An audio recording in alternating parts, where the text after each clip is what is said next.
Les années 2000, quelle période! Les flammes sur les chemises, MSN avec ses whiz, le Viveldop qui a dû provoquer plus d'une calvitie précoce, tout ça pour faire de toi le roi du lycée, ou presque. Et au milieu de tout ça, on a eu Fast and Furious. Des voitures, du tuning, la famille, du noce, une révolution pour toute une génération. Et forcément, quand t'as un film qui explose à ce point, il y a deux catégories de personnes. Ceux qui veulent surfer sur la vague en faisant un petit peu pareil en espérant que ça buzz grâce au premier film, et d'autres qui veulent réitérer l'exploit en se disant qu'est-ce qu'on n'a pas encore fait dans l'univers street, speed et testostérone. Les voitures, c'est fait. Les muscles et les sports extrêmes, c'est fait. Alors pour aller encore plus loin, il restait un seul créneau qui n'avait pas encore été vraiment exploité. Les mecs en cuir qui roulent sans casque, qui parlent avec leur machine comme si c'était la femme de leur vie. Et oui, je te parle bien sûr des motards. Et c'est comme ça qu'est arrivé ce chef-d'œuvre.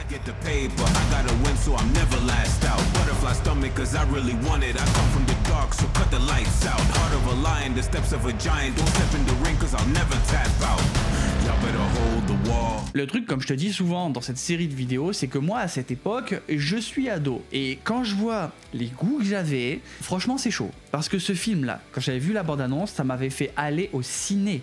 Et le lendemain, pour aller au collège, moi j'étais en vélo et franchement je faisais des dingueries, genre j'allais trop vite, etc. J'étais le héros. Parce que, ouais, il y a le beau gosse, il a les filles, ouah, les motos ça va vite. Me manquait juste la coupe de cheveux. Juste, hein.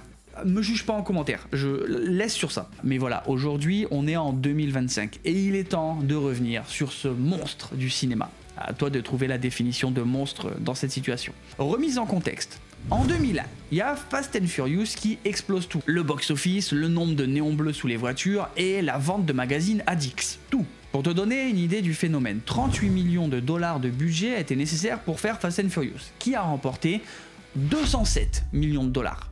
Tu t'étonnes que derrière il y a eu des suites. Surtout que derrière ce carton, il y a un producteur qui se frotte les mains ou qui peut littéralement s'essuyer les fesses avec des billets, Neil Moritz. Il est sur tous les bons coups à cette époque. Fast and Furious et leur suite, Triple X, SWAT, enfin voilà, tu vois le genre de film. Sa recette, du muscle, du chrome et des bandes son qui font mal au cervical. Tout le monde se rappellera de certaines scènes dans Triple X avec Rammstein. Pour ma part, j'étais fan, pas de négociation là-dessus. T'as le droit de me juger, encore une fois, on est sur YouTube, les commentaires ils sont ouverts. Donc forcément, après avoir conquis la route et les courses underground, ils veulent aller plus loin, pour l'amour du cinéma, bien sûr. Et là, faut imaginer que dans une salle de réunion, probablement tapissée de flammes tribales, il y a un type qui lève la main et qui dit « Eh, et si on faisait pareil, mais avec des motos ?»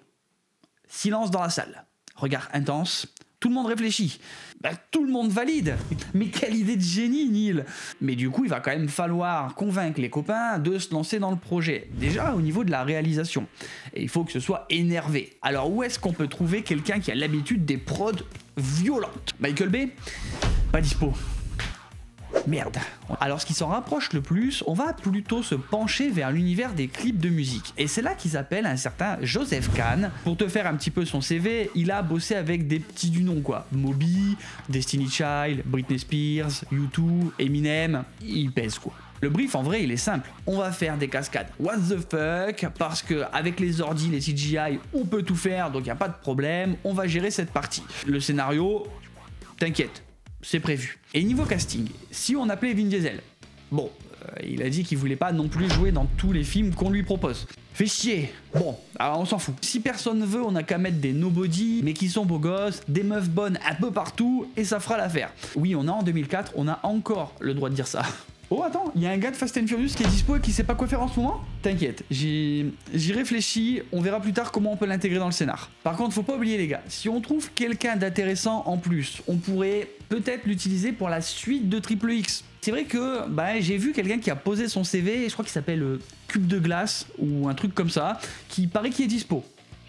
Allez, ça part, on va essayer. Et avec tout ça, il restait plus qu'une chose, c'est voir l'œuvre se créer. On va faire plus fort, plus stylé que Fast and Furious. Qu'est-ce qui pourrait mal tourner dans ce plan? Eh ben écoute, on va mettre le DVD et on va regarder. Enfin, j'aurais voulu te faire une animation avec genre j'ai le DVD, je l'ai acheté, etc. Mais vu le prix pour trouver le Blu-ray aujourd'hui, les gars, mais il n'y a pas assez de likes sur les vidéos et de partage pour avoir le budget pour ça. Donc une prochaine fois. Allez, c'est parti.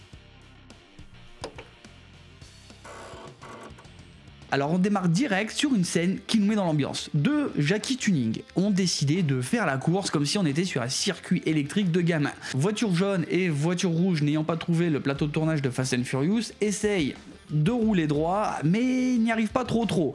Et dans le rétro, d'un coup, waouh, une moto. Et bien sûr, attention, faut pas le laisser passer, parce que sinon, notre honneur à nous, là, les gars, bonhomme, il est mort. Les gars, à ce moment-là, ils vous montrent bien, ils sont à 160 miles par heure. Pour info, ça fait 256 km/h. Mais tu peux freiner comme ça, sans souci, il n'y a pas de problème. Ok, on retrouve le plan recyclé Fast and Furious pour le nose, et ça finit avec la moto en wheeling, tranquille, qui passe entre les deux voitures, qui fait tourner des panneaux avec le mot « les voitures, c'est nul ». Parce qu'en plus, justement, quand les autres se font doubler, ils n'ont pas le choix que de s'arrêter net en perdant le contrôle. Voilà, encore une fois, à 250. On part bien là. On aurait pu dire oh ça va, c'est rigolo. Mais le problème d'un film qui se la joue drôle en se prenant au sérieux, c'est que ça devient vite ridicule. Mais, soyons un peu indulgents, on va laisser une autre chance. On arrive ensuite devant un diner qui est perdu au milieu de nulle part et où on n'a pas vraiment envie de manger, et on va découvrir notre héros. Ah, le héros! Et ça avec beaucoup trop de plans de coupe et un placement de produit discret. Et donc effectivement on avait raison, on n'est pas là pour manger, il vient juste prendre une photo et on va apprendre qu'il s'appelle Ford. On a échappé, il aurait pu s'appeler Suzuki, hein. Voilà. Mais allez, c'est parti. Là bien sûr, dans un souci de continuité, on retrouve les deux dégénérés en voiture qui sont pas contents, on nous a doublé, hein. Et parce que c'est pas assez, on a le droit à une première joute verbale. Ta petite cascade a failli me coûter ma caisse, bouffeur de mouches. Vous étiez sur mon chemin. J'étais pressé. Bref, Super Ford les tabasse et un enfant employé illégalement se fait 10 $. Merci.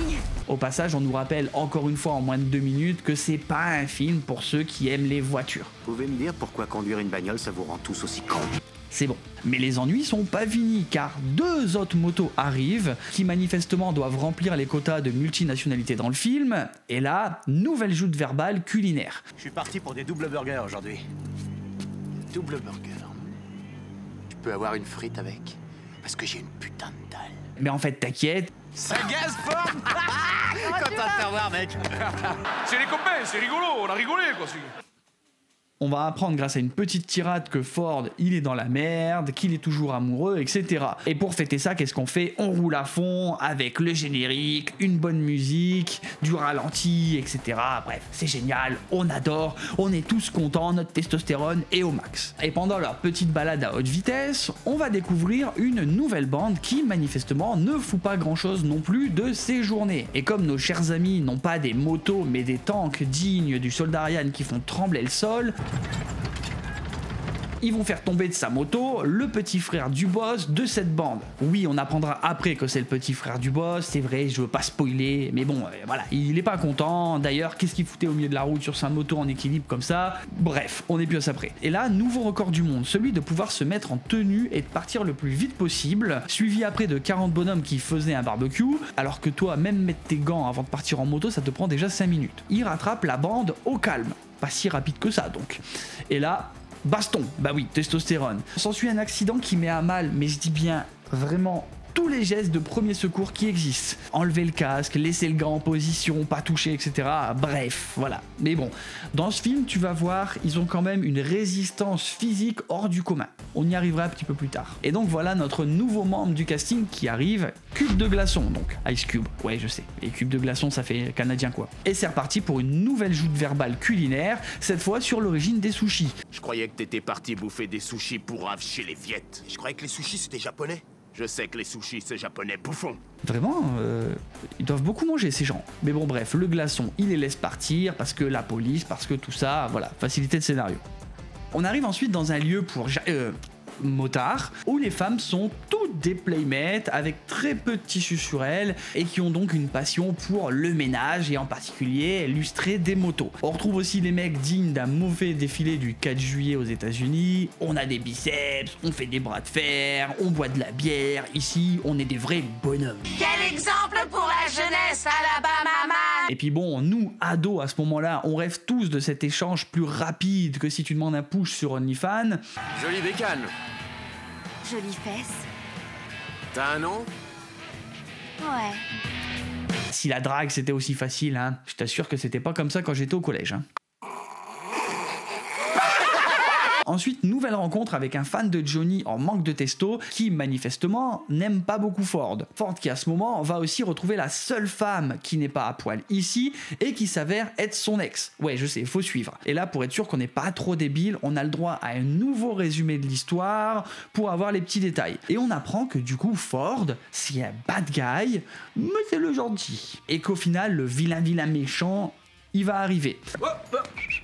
Ouais, je sais, il faut bien recycler. Vince, donc, le gars de Fast and Furious. Sûrement parce qu'il a eu le seum de se faire bolos par Toretto, il s'est dit la voiture c'est fini, on va se mettre à la moto. Et ce qu'on peut dire, c'est que son look, en 2 films, il s'est pas amélioré. On passe du t-shirt en maille au mulet. Qu'est-ce que tu veux que je te dise? Les années 2000, encore une fois. Bref, on lui a volé ses motos et du coup, il est pas content.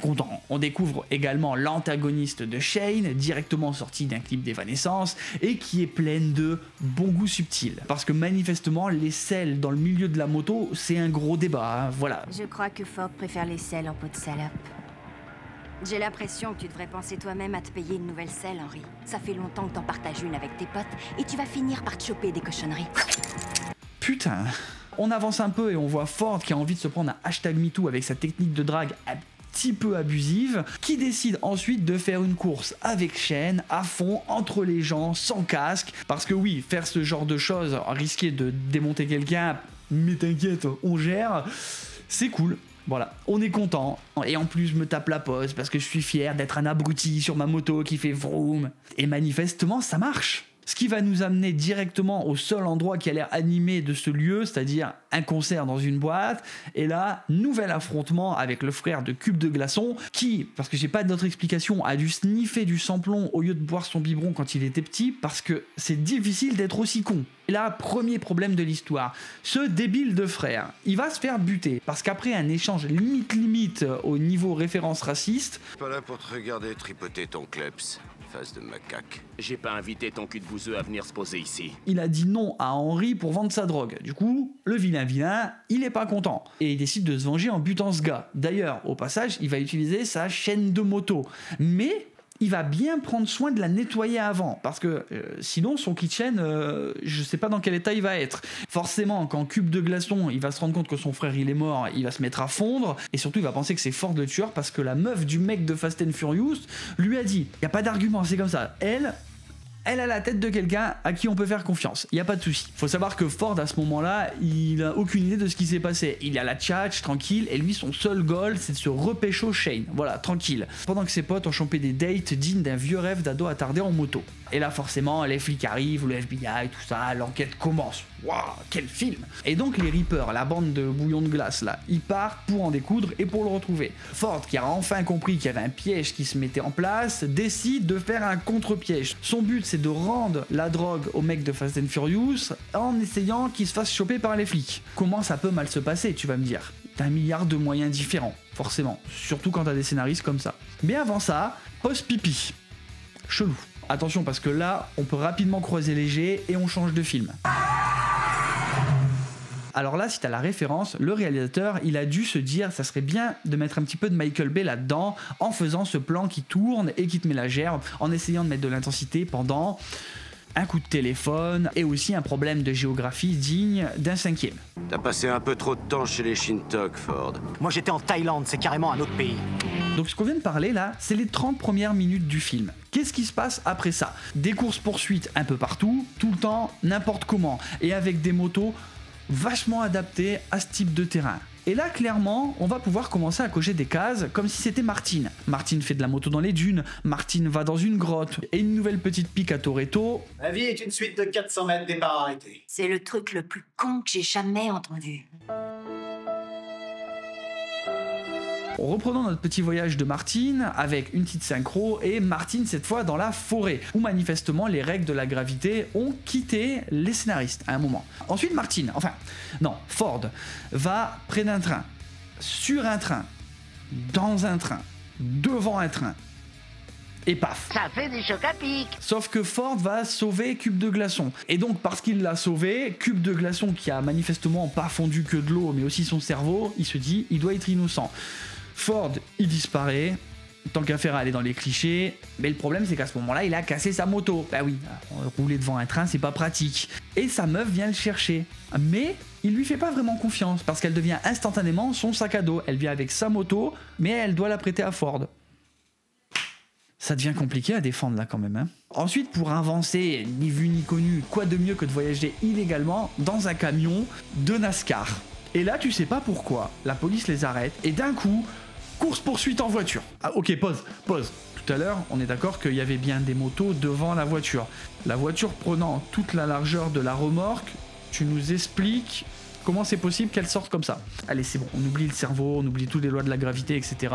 On roule à 200 sans casque, on peut se taper, sans lunettes, il n'y a pas de problème. Même la police s'y met parce que manifestement, casser des trucs, ça a l'air sympa. Et ce qu'il y a de bien, c'est qu'ils ont vraiment conscience que rouler sans casque, ça ne pose aucun problème parce que tu peux traverser une barrière de bois comme ça, la casser littéralement avec ta gueule, ça brise un pare-brise derrière, mais toi t'as rien. Et bien sûr, on termine la poursuite à plus de 100 miles à l'heure avec une cascade comme ça. Et c'est sûr que si ta voiture tombe avec l'élan, elle va retomber à plat comme ça. Bref, vroom vroom plus tard, on arrive au point que Cube de Glaçon comprend enfin que c'est pas Ford qui a tué son bro. Et là, péniblement, on arrive enfin au moment de la rencontre finale, où on découvre la moto la plus rapide du monde, où on souligne bien qu'elle est capable de monter à 300 en moins de 10 secondes. Et là, oulala, retournement de situation qu'on n'a pas vu venir. Le flic est en fait un pourri qui travaille avec le mec de Fast and Furious, qui débarque, toujours pas content, prend des otages, etc. Petite séquence attouchement entre meufs pour faire plaisir aux ados, mais suite à un gros bordel de facilité scénaristique, tout le monde arrive à s'enfuir, voilà, de son côté. Et là, vraiment, prépare ton sac à vomi, parce que toujours pas de casque, mais...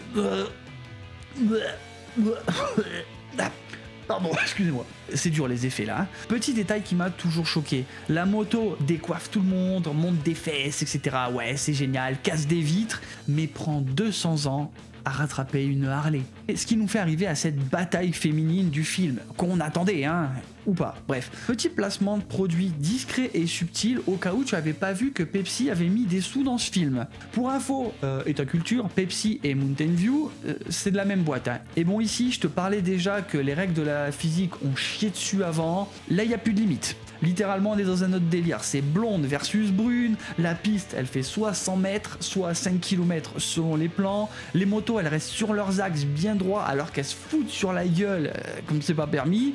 Qu'est-ce que tu veux que je te dise, moi? Super stable, hein, ces motos. Il faut vraiment penser à les acheter. Hein. Et en plus, quand ça se termine, une voiture apparaît là pour dégommer la brune, là. Et ça se termine exactement dans le bon timing parce que, bon, au bout d'un moment, la piste, faut qu'elle s'arrête quand même. Hein. Donc après ce truc, on retourne finalement avec Ford et sa bouillie de pixels, ou je sais pas si tu fais de la moto et si tu as déjà roulé à plus ou moins haute vitesse, clairement c'est rien que si tu te lèves la tête c'est chiant, alors imagine devoir te lever, pouvoir tirer, etc. C'est impossible. Et donc plusieurs cascades plus tard et un salto à moto en feu, il arrive à faire exploser Henry, oui, le mec de Fast and Furious, mais lui, après cette chute à cette vitesse, il n'a pas eu une égratignure. Même sa combi, elle est nickel. Il n'y a rien qui va, putain. Mais bon, voilà, tout le monde il est content. Ford reprend le guidon parce que il fait toujours pas confiance à sa meuf et qu'il a plus de moto. Il est blanchi et le film se termine sur du Nickelback au milieu du désert. Voilà. Quel film. C'est chaud, hein. Mais maintenant qu'on est dans l'émotion, posons-nous cette vraie question. Pourquoi ce film a floppé? Est-ce qu'il y a une seule raison? Et puis déjà, c'est quoi un flop en vrai? Parce que si on donne les chiffres, pour le faire, ce film, ils ont eu besoin de 40 millions de budget. Et ils ont récolté 46 millions de recettes. Ce qui veut dire qu'il est déficitaire parce que tu as des budgets marketing, etc. Et que dans ces 46 millions de recettes, il y a aussi la part des cinémas. Totale perte pour le studio. Mais alors au final, qu'est-ce qui est le pire? Est-ce que c'est le scénario écrit par un enfant de 7 ans? Les clichés homme, femme, motard, je peux même pas dire d'un autre temps parce que c'est, je sais même pas s'ils ont été là à un moment. Les incohérences partout. En vrai, c'est difficile de trancher. Mine de rien, on pourra quand même essayer de regarder ce film au 4e, 5e degré. Parce qu'au final, malgré sa volonté d'être sérieux, il s'est transformé en nanar, et un bon quoi. La seule chose qui fait penser au fait qu'il était sérieux à la base, c'est simplement le type de film que les producteurs ont déjà fait. Et le problème le plus évident là-dedans, c'est qu'ils ont voulu faire un film pour les motards avec tout ce qui rapporte à la moto, les voitures c'est nul, nous on est mieux parce qu'on est sur 2 roues. Et si t'as remarqué, les dialogues, c'est uniquement de la bouffe et du jargon mécanique. Les vilains et les vilaines, ils sont ridicules et ils sont méchants parce que on les fait grimacer, alors ils sont méchants et parce qu'on aime le sang et la violence. Et c'est ça le problème majeur pour moi. Quand tu prends la cible de ce film qui est censé s'identifier aux héros pour des cons qui foutent rien de leur journée et parlent de bouffe en faisant les abrutis sur la route, c'est pas en ajoutant des plans stylés que ça marche, des cuts, des gros plans d'accélérateur et de visage, des motos qui changent de modèle parce que quand tu veux faire une scène au milieu des arbres en pensant que ça se verrait pas.